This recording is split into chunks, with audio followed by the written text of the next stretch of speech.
இறத்துங்க தம்பி உட்காரப்போ பார்த்து இறங்க.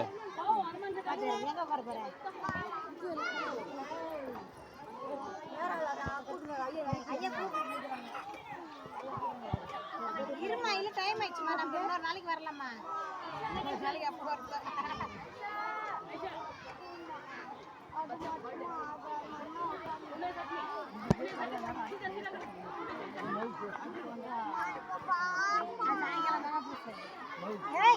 டைம் ஆயிடுச்சு இல்ல நம்ம போலாம் அதுல ரெண்டு பக்கம் மாத்தி உட்கார 2 பேரும் உட்கார வைக்கலாம் இல்ல